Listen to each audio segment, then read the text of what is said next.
व्रत और पुराण, ये तीन ऐसे साधन हैं जिससे हम मोक्ष और भोग दोनों की कामना करते हैं। कोई कहता नहीं गंगा स्नान श्रेष्ठ है, प्रयाग तीर्थों का राजा है। कोई कहता नहीं पुष्कर जाना चाहिए, पुष्कर तीर्थों का गुरु है। कोई कहता नहीं काशी में मरना चाहिए, काशी मरणान मुक्ति। कोई कहता नहीं वृंदावन अच्छा है जहां भगवान हमेशा वास करते हैं। कोई कहता है नहीं अयोध्या राम जी की सबसे प्रिय भूमि है, इसलिए अयोध्या जाना चाहिए। कोई कहता है नहीं महाकाल की धरती पर उज्जैन में जाने से व्यक्ति के सब ताप संताप पाप मिट जाते हैं। कोई कहता है नहीं जो गंगा स्नान से फल मिलता है ना, वो तो नर्मदा जी में डुबकी लगाने से या दर्शन करने से प्राप्त हो जाता है। कोई कहता है नहीं यहीं बैठे बैठे भागवत की कथा सुन लो तो सारे स्नान का सारे व्रतों का फल प्राप्त हो जाता है। तो सूत जी कहते हैं कि तावद गर्जन्ति तीर्थानि पुराणानि व्रतानि च यावन्न श्रूयते सम्यक् देवी भागवतम नरैः। ये तीर्थ, ये पुराण और ये व्रत तभी तक श्रेष्ठ है जब तक किसी व्यक्ति ने देवी भागवत की कथा श्रवण नहीं कर ली। इसका अर्थ यह है कि देवी भागवत की कथा सुनने वाले के लिए सारे पुराण छोटे हो गए।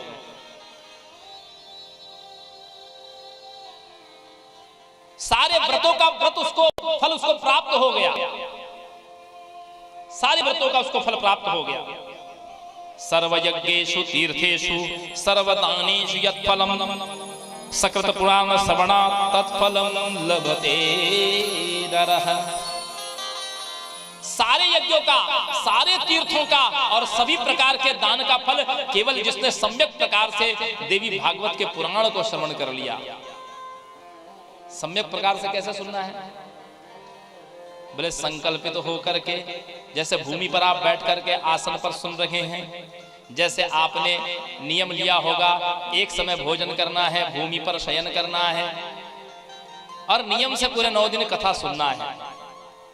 निंदा चुगली से बचेंगे, भक्षा भक्ष से बचेंगे, अहंकार अभिमान से रहित होकर के देवी में, देवी के स्वरूप का चिंतन करते हुए, उनके नाम का स्मरण करते हुए अपने कर्णपटलों के द्वारा उनकी दिव्य चारु चरित्र को श्रवण करेंगे। ये सम्यक प्रकार से श्रवण है। तो तीर्थ, सभी तीर्थों का, सारे यज्ञों का सब फल उसको प्राप्त हो, सब प्रकार के दानों का फल उसको प्राप्त हो जाता है जो सम्यक प्रकार से देवी भागवत की कथा सुन लेता है। तावद पापाटविनृणां क्लेशदादभ्रकंटकः यावन्नः परशुः प्राप्तो देवी भागवताभिदः।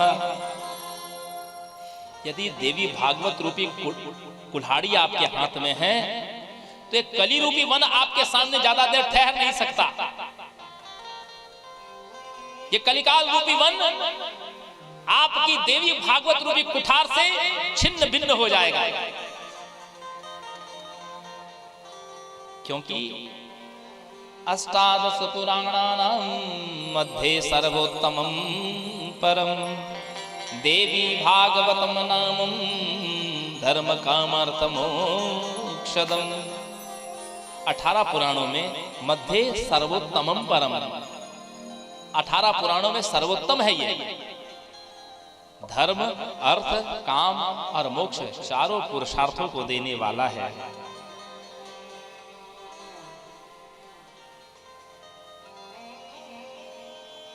यदि कोई 9 दिन न सुन पाए तो बोले दिनमर्धम तदर्धम वा मुहूर्तम क्षणमेव वा ये शृण्वन्ति नरा भक्त्या न तेषां दुर्गतिं क्वचित्। कोई एक दिन, आधा दिन, आधे का भी आधा दिन, एक मुहूर्त या एक क्षण भी कोई भक्ति से युक्त होकर के देवी भागवत सुन ले, भक्ति से युक्त होकर के। ये ऑफर नहीं है कि चलो एक क्षण बोला तो खड़े होकर के एक क्षण सुन लिया और चले गए। नहीं नहीं, व्यक्ति की परिस्थितियां होती हैं।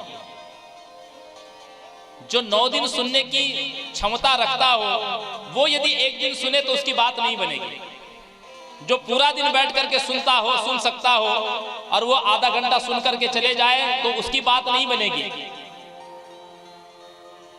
किसी विकट परिस्थिति में, विशेष परिस्थिति में कोई व्यक्ति यदि एक क्षण भी सुन ले, लेकिन उस एक क्षण में भी वो भगवती की कथा में गोता लगा ले, न तेषाम दुर्गतिम क्वचित, चाहे किसी भी परिस्थिति में सुन लीजिए, उसकी दुर्गति नहीं हो सकती। दुर्गति नरक। यदि किसी ने जीवन में एक भी बार, यदि एक क्षण के लिए भी देवी भागवत की कथा सुनी है तो उस व्यक्ति को कभी नरक नहीं होगा। ये सूत जी कह रहे हैं, ये वेदव्यास जी का वाक्य है। उसको कभी नरक नहीं मिल सकता। और भगवान जिसको नरक देना चाहते हैं, जो नारकी प्राणी होता है ना, उसके जीवन में कभी कथा जैसे प्रसंग नहीं आते, याद रखिएगा। जो लोग स्त्री वध करने वाले हैं, गो वध करने वाले हैं, जो परदारा पर धन का हरण करने वाले हैं, ऐसे व्यक्ति के मन में कभी देवी भागवत कथा सुनने का विचार आ ही नहीं सकता। नृणाम जन्म सहस्रेण भक्तो प्रीतिर्हि जायते। एक जन्म में तो कभी भक्ति प्राप्त होती ही नहीं। नृणाम जन्म सहस्रेण, हजारों हजार जन्म लगते हैं तब कहीं देवी के प्रति, देवी के चरणों में व्यक्ति का अनुराग होता है। देवी के चरणों में आपकी प्रीति हो जाए, इतना सहज नहीं है। कितनी सुंदर बात वाल्मीकि जी ने राम जी से कही है।